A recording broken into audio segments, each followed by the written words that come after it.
నమస్తే, welcome to Bharati TV. నేను బాపయ్య. మరో భారీ పెట్టుబడి ఏలూరుకు 1,00,000 కోట్లు, వైసీపీ ఆశలు ఆవిరి అని చెప్పి ఈ వీడియోకి నేను ఒక టైటిల్ పెట్టాను. ఎందుకు ఈ టైటిల్ పెట్టాను, అసలు ఏం జరుగుతుంది ఏలూరులో, మరో 1,00,000 కోట్ల పెట్టుబడి ఏంటి, అసలు ఏ సంస్థ ఏలూరు వచ్చి 1,00,000 కోట్లతో పెట్టుబడి పెట్టబోతుంది, ఎటువంటి పెట్టుబడి అది, ఎటువంటి పరిశ్రమ రాబోతుంది, ఆ డీటెయిల్స్ అన్నీ కూడా నేను ఈ వీడియో ద్వారా తెలియజేస్తాను. ఎక్కడా స్కిప్ చేయకుండా ఎండ్ వరకు చూడండి. సో ఇకపోతే ఆంధ్రప్రదేశ్లో కూటమి సర్కారు హయాంలో పెట్టుబడుల వెల్లువ వస్తోంది అని చెప్పడానికి మరో నిదర్శనం ఈ 1,00,000 కోట్ల పెట్టుబడి ఏలూరులోకి వస్తుంది. అయితే చంద్రబాబు నాయుడు, పవన్ కళ్యాణ్, యువనేత నారా లోకేష్ సారథ్యంలో సర్కారు పరుగులు పెడుతుంది.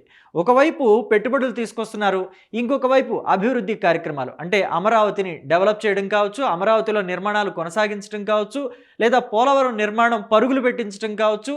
మనం చూస్తున్నాం విశాఖ దగ్గరలో భోగాపురం ఇంటర్నేషనల్ ఎయిర్పోర్ట్ ఓపెనింగ్ కావచ్చు. ప్రధానమంత్రి నరేంద్ర మోదీ సారథ్యంలో ఈ international airport, Alluri Sitaramaraju international airport opening జరిగింది.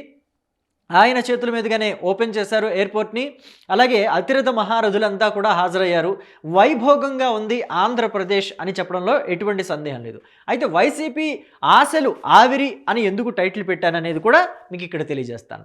సో ఇక పరిశ్రమలు ఆంధ్రప్రదేశ్ని వెతుక్కుంటూ వస్తున్నాయా, లేకపోతే ఆంధ్రప్రదేశ్లో మీకు అనుకూలమైన వాతావరణం ఉంటుంది, పర్మిషన్లు త్వరగా ఇస్తాం, ఇన్సెంటివ్స్ ఇస్తాం కావాలంటే అని చెప్పి ఈ నేతలే తీసుకొస్తున్నారా తెలియదు, కానీ పరిశ్రమలు వాటంతటా అవే పరుగులు పెట్టి వస్తున్నట్టుగా మాత్రం కనిపిస్తుంది. తాజాగా under ground coal gasification project ఒకటి ఏపీ వైపు చూస్తుంది. ఇది రిలయన్స్కి సంబంధించిన కంపెనీ ఏలూరులో పెట్టుబడి పెట్టబోతోంది అని చెప్పి మనకు తెలుస్తుంది. అది ఏంటి అనేది ఒకసారి మీకు తెలియజేస్తాను. ఏలూరు జిల్లా చింతలపూడి రేచర్ల బొగ్గు గనుల దశ మారనుంది. అంటే అక్కడ బొగ్గు గనులు ఉన్నాయి, సో ఇప్పుడు దశ తిరగబోతోంది, వాటి దశ తిరగబోతోంది అని చెప్పి మనం చూస్తున్నాం. కేంద్ర బొగ్గు శాఖ ఇటీవల నిర్వహించిన ఈ వేలంలో ఈ 2 బొగ్గు గనులను రిలయన్స్ సంస్థ దక్కించుకుంది. ఇక్కడ సుమారు 1,00,000 కోట్ల భారీ పెట్టుబడితో దేశంలోనే మొట్టమొదటిసారిగా అత్యంత ప్రతిష్టాత్మకమైన భూగర్భ కోల్ గ్యాసిఫికేషన్ ప్రాజెక్టును ఏర్పాటు చేసేందుకు సంస్థ సిద్ధమైంది. అంటే భూగర్భ కోల్ గ్యాసిఫికేషన్ ప్రాజెక్ట్ అంటే ఏంటి, మామూలుగా బొగ్గు గనులు తవ్వటం అంటే ఇలా తవ్వుతారు, ఓపెన్ కోల్ మైన్స్ అని చెప్తారు. అంటే ఇలాగ బొగ్గు నిక్షేపాలని తవ్వుకుంటూ వెళతారు భూమిలోకి. ఎక్కడైతే ఆ నిక్షేపాలు ఉన్నాయో, ఆ బొగ్గు గనులు ఉన్నాయో, వాటంతా కూడా ఈ ట్రక్కుల్లో ఇలాగ లోడ్ చేసి పంపిస్తూ ఉంటారు ప్రొక్లైనర్తో తవ్వి. కొన్ని రకాలు ఉంటాయి, లోపల భూమి లోపలకు కూడా స్వరంగాల్లాగా చేసి లోపలికి వెళ్ళి బొగ్గు నిక్షేపాలని ట్రాలీలతోటి బయటికి పంపిస్తూ ఉంటారు. సో 2 రకాలు ఉంటాయి. 3వ రకం ఇదనమాట, కోల్ గ్యాసిఫికేషన్.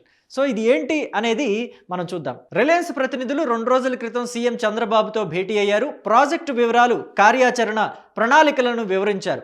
ఈ ప్రాజెక్టు సాకారమైతే ఉమ్మడి పశ్చిమ గోదావరి జిల్లా పరిధిలో ప్రత్యక్షంగా పరోక్షంగా వేల మందికి ఉపాధి లభించనుందని కూడా అంచనా వేస్తున్నారు.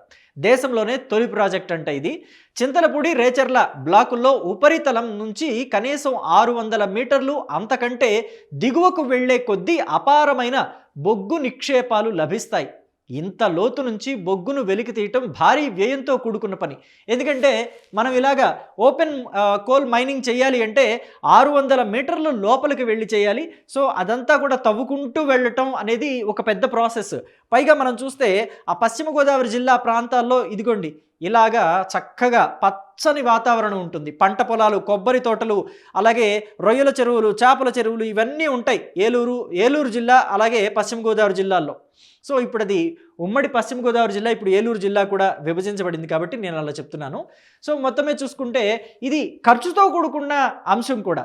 సో కాబట్టి భూమిని లోపలే వాయువును గ్యాస్ రూపంలోకి మార్చి తెచ్చే ఈ వినూత్నమైన అండర్ గ్రౌండ్ కోల్డ్ గ్యాసిఫికేషన్ ప్రాజెక్ట్ను దేశంలోనే మొట్టమొదటిది కావటం విశేషం. అందులోనూ ఏలూరులో దీన్ని ప్రారంభించుకోవటం, అంటే పెట్టుబడి ఏలూరులో ఇలాంటి పరిశ్రమను ఏర్పాటు చేయడానికి, పెట్టుబడి పెట్టడానికి ముందుకు రావటం కూడా ఇదే తొలిది.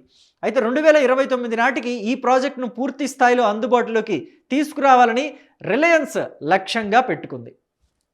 సో ఇక్కడ ఎంతెంత ఉంది ఈ బొగ్గు నిల్వలు అనేది చూస్తే చింతలపూడి బ్లాక్లో 1200 హెక్టార్ల విస్తీర్ణంలో 904.94 మిలియన్ టన్నుల G12 రకం బొగ్గు నిల్వలు ఉన్నాయి.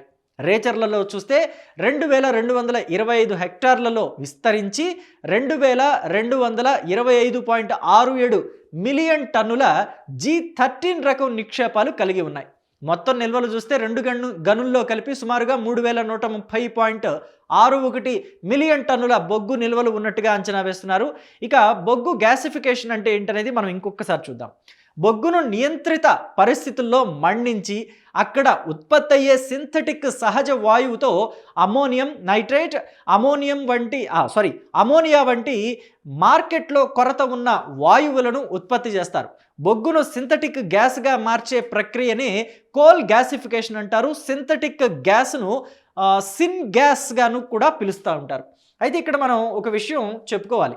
ఈ బొగ్గుని నియంత్రిత పరిస్థితుల్లో మండించి, అంటే భూమి లోపల 600 అడుగుల లోతులో ఉన్న బొగ్గుని నియంత్రిత పరిస్థితుల్లో మండించి అక్కడ ఉత్పత్తి అయ్యే సింథటిక్ సహజ వాయువుని బయటకు తీస్తారు. అమోనియం నైట్రేట్ అలాగే అమోనియా వంటి మార్కెట్లో కొరత ఉన్న వాయువులను ఉత్పత్తి చేస్తారని చెప్తున్నారు కదా. అయితే దీంట్లో అంత తేలికైన వ్యవహారం కూడా కాదు.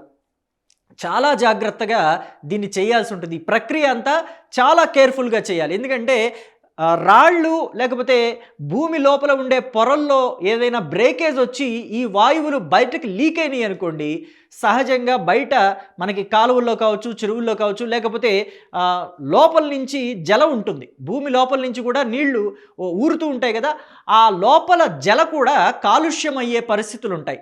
బయట ఉండే ఇవి మాత్రమే కాకుండా లోపలవి కూడా డ్యామేజ్ అయ్యే అవకాశం కూడా ఉంటుంది. సో కాబట్టి దీన్ని చాలా చాలా చాలా జాగ్రత్తగా నిర్వహించవలసిన ప్రక్రియ అన్నమాట. లోపల భూమిలో ఉండే నీరు ఎక్కడైతే సహజంగా మనకి భూమి లోపల నుంచి బోరు వేస్తే నీళ్ళు వస్తాయి కదా, ఆ నీటి నిల్వలు కూడా దెబ్బతినే అవకాశం ఉంటుంది. సో కాబట్టి చాలా జాగ్రత్తగా తీయాలన్నమాట. ఈ వాయువుల్ని బయటకు తీసేటప్పుడు సేఫ్టీ ప్రికాషన్స్ చాలా జాగ్రత్తగా పాటించాలి. ప్రపంచవ్యాప్తంగా ఇలాంటివి మన ఇండియాలోనే కాదు ఇతర దేశాల్లో కూడా ఉన్నాయి. అయితే అక్కడ మొదట్లో ఇలాగా గ్యాస్ని బయటికి తీయటం, బొగ్గుని నియంత్రిత పరిస్థితిలో మండించి అక్కడి నుంచి ఉత్పత్తి అయ్యే సింథటిక్ సహజ వాయువుల్ని బయటికి తీసే ప్రక్రియని ప్రపంచ దేశాల్లో కొన్నింట్లో ప్రారంభించారు. కానీ మనం చెప్పుకున్నాం కదా, ఏవైనా ఒక్క బ్రేకేజ్ వచ్చిందంటే ఆ భూమి పొరల్లో కనుక ఈ వాయువు వెళ్ళిపోయిందనంటే చాలా డ్యామేజ్ జరుగుతుంది అని చెప్పుకున్నాం కదా. అలాంటి డ్యామేజ్ కొన్ని ప్రాంతాల్లో జరిగింది. అక్కడ వాటిని మొదట్లో నిలిపివేశారు. తర్వాత మళ్ళీ సేఫ్టీ ప్రికాషన్స్ తీసుకొని మళ్ళీ జాగ్రత్తగా ఆ ప్లాంట్ని తిరిగి స్టార్ట్ చేసి మళ్ళీ వాయువుని బయటికి తీస్తున్నారనమాట. సో ఇది చాలా జాగ్రత్తగా చేస్తే మంచి ప్రాజెక్టే అవుతుంది. సేఫ్టీ ప్రికాషన్స్ తీసుకుని చాలా జాగ్రత్తగా ఎటువంటి ఇబ్బంది లేకుండా ముందుకు తీసుకువెళ్ళగలిగితే చాలా చాలా మంచి ప్రాజెక్ట్. ఎందుకంటే ఇలాంటి సహజ వాయువులని బయటకు తీయటం వల్ల అమోనియా వంటి వాటిని, అమోనియం నైట్రేట్ వంటి వాటిని బయటకు తీయటం వల్ల మన దేశానికి చాలా, అంటే సహజ వాయువులకి కొరత లేకుండా మనం చూసుకోవచ్చు. ప్రపంచ దేశాల్లో మన దేశం అగ్రగామిగా నిలిచే అవకాశం కూడా ఉంటుంది ఇలాంటి సహజ వాయువుల ఉత్పత్తుల్లో. సో కాబట్టి దీని మీద మీరేమంటారు అనేది మీ అభిప్రాయాన్ని కమెంట్ బాక్స్లో చెప్పండి. అయితే ఇక్కడ కూటమి ఇలా అభివృద్ధి కార్యక్రమాలతో పాటు పెట్టుబడులను కూడా కోకొల్లలుగా తీసుకొచ్చేస్తుంటే లక్షల కోట్ల పెట్టుబడులు అక్కడ విశాఖలో కావచ్చు, ఇక్కడ రాయలసీమలో కావచ్చు, మొత్తం అంతా అంటే ఉత్తరాదిన రాయలసీమలోనూ మొత్తం అంతా కూడా ఏకబిగిన అసలు పెట్టుబడుల వరద పారించేస్తుంది కూటమి సర్కారు. ఇలాంటి పరిస్థితుల్లో వైసీపీ మొన్న ఏం చేసిందంటే నెల్లూరు జిల్లా నుంచి రిలయన్స్ ఎలక్ట్రిసిటీని ప్రొడ్యూస్ చేసే ఒక సంస్థ ఒరిస్సాకి వెళ్ళిపోతుందని చెప్పేసి ఒక వార్తని వైరల్ చేసింది వైఎస్ఆర్ కాంగ్రెస్ పార్టీ. ఆ పార్టీకి సంబంధించిన నాయకులు కూడా దీని మీద ప్రెస్ మీట్లు పెట్టి మరీ మాట్లాడారు. If I'm not wrong, Rajahmundry మాజీ ఎంపీ ఎమ్మెల్యేగా పోటీ చేసిన ఓడిపోయిన వ్యక్తి మర్గాని భరత్ కూడా దీని మీద మాట్లాడినట్టున్నారు, if I'm not wrong. So అయితే ఒక 10,000 కోట్ల పెట్టుబడి వెళ్ళిపోయినంత మాత్రాన నష్టమేం లేదు. ఇక్కడ లక్షల కోట్ల పెట్టుబడులు తీసుకొస్తున్నారు ఈ నాయకులు ముగ్గురు కలిసి. చంద్రబాబు, పవన్ కళ్యాణ్, నారా లోకేష్ వీళ్ళ సారథ్యంలో ఏపీకి లక్షల కోట్ల పెట్టుబడులు వస్తున్నాయి. అయితే ఆ 10,000 కోట్ల పెట్టుబడి వెళ్ళిపోవటం కూడా ఏమీ పెద్ద అంటే ఉదాసీనంగా మనం ఊరుకోవచ్చని చెప్పేసి నేను చెప్పడం లేదు. కానీ అది వెళ్ళిపోయిన ఎందుకు ప్రభుత్వం మిన్నకుంది అనంటే వాళ్ళకి మనం ఇచ్చే ఇన్సెంటివ్స్ కన్నా ఒరిస్సాలో ఇంకా ఎక్కువ ఇన్సెంటివ్స్ ఇస్తున్నారు. అయితే మనం అంతకన్నా ఎక్కువ ఇన్సెంటివ్స్ ఇచ్చి అట్టి పెట్టొచ్చు కదా అంటే అట్టిపెట్టినంత మాత్రాన మన రాష్ట్రానికి ఏమైనా ఆదాయం రావాలా అక్కర్లేదా? ఒక కంపెనీకి ఉదారంగా మరీ ఇవ్వాలి, కానీ ఇన్సెంటివ్స్ కూడా ఇవ్వాలి, కానీ మరీ అసలు మనం ఊరికే వాళ్ళని పెంచి పోషిస్తున్నట్టుగా అయితే ఇవ్వకూడదు. కాబట్టి అది ఇతర కంపెనీలు కూడా గారాబాలు చేసినట్టు అవుతుంది.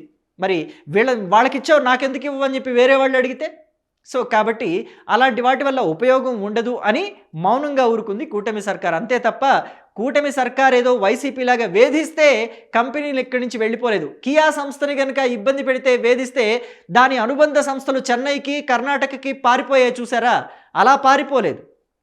ఇక్కడ ఇన్సెంటివ్ కన్నా వాళ్ళకి ఒరిస్సాలో దొరికే ఇన్సెంటివ్ ఎక్కువగా ఉంది కాబట్టి వాళ్ళు అక్కడికి వెళ్ళారు. సో ఇప్పుడు ఇలాంటి పెట్టుబడులు అంటే 1,00,000 కోట్ల పెట్టుబడులు ఏలూరుకి రావటం, చింతలపూడి ఆ ప్రాంతంలో వచ్చి బొగ్గు గనుల్లో నుంచి సహజ వాయువులు బయటకు తీసే ప్రక్రియకి వాళ్ళు శ్రీకారం చుట్టడం, 2029 కల్లా అది అందుబాటులోకి అంటే పూర్తి స్థాయిలో ప్రారంభించుకోవడానికి ఆ అందుబాటులోకి కూడా రాబోతోందని చెప్పడం, ఇవన్నీ చూస్తుంటే వైసీపీకి కంటగింపుగా మారింది. కూటమి సర్కారు వైసీపీని కోలుకోలేని దెబ్బ కొడుతుంది, పరిశ్రమలతో దెబ్బ కొడుతుంది అని చెప్పేసి మనం చెప్పుకోవచ్చు. మరి దీని మీద మీ అభిప్రాయాన్ని కమెంట్ బాక్స్లో తెలియచేయండి. Thank you.